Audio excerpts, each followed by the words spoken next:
Hi. Okay, so some of you were having trouble with the transformation problem that was in the last homework. So I just wanted to do a quick example to show you how it works. And in particular, it's the last few steps that a lot of people are having trouble with. So if you've had trouble, watch the video and then try the homework that deals with these types of things. So in this problem, we've got f of x equals sine x. Uh, you apply all of these transformations to it, and you're supposed to end up with some new g of x. And in this problem, the way that I want you to think about it is by taking a general point on f, and then applying these transformations and seeing what the new general point looks like in g.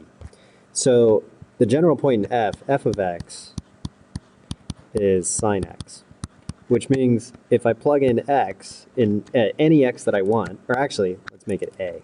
So if I plug in any a that I want, I'm going to get sine of a, right? So first I'm going to shift it 3 units to the left. So 3 units to the left is like saying, okay, I'm going to take my x values and subtract 3 from them.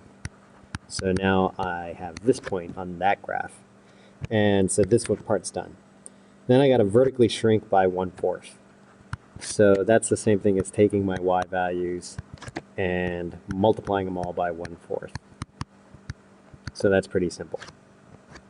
Okay, if I'm going to reflect across the y-axis, if you think about it, that means that this point, if it's x comma y, is now negative x comma positive y still. So the x values just change sign.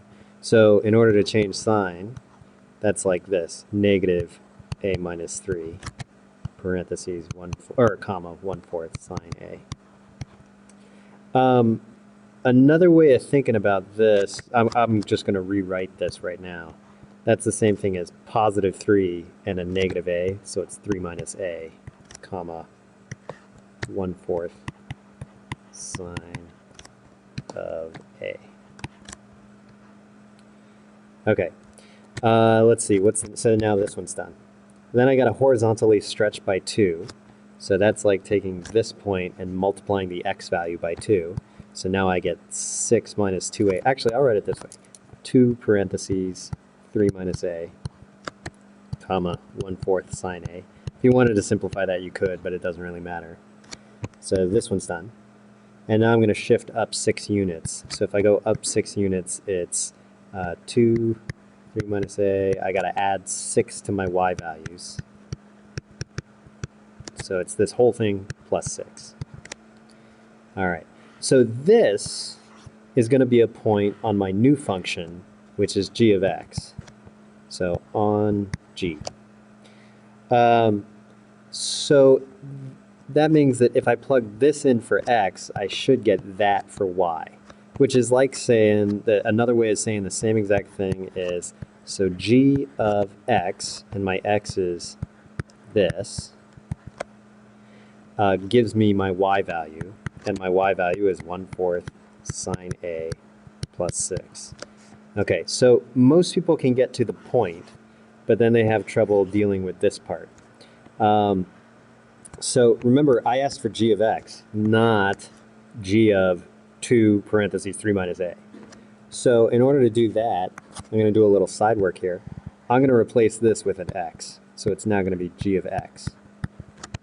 Right? But that means I have to replace a with x terms.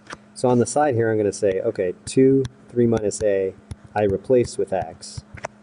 And so now I can solve for a. I'm going to get 3 minus a equals x over 2. So negative a is x over 2 minus 3. So a is positive 3 minus x over 2. So there's my a, which I can now plug in here. So my g of x now, because I replaced it with x, is 1/4 sine, and then a is the same thing as 3 minus x over 2 plus 6. So here is my new function. The part that was hard for students was going from this to this. So make sure you understand that idea, okay, and then you're set. That's really all there is to it. Okay, I hope that helps. If you watch this video, you're still totally confused, come find me at some point so we can talk about it.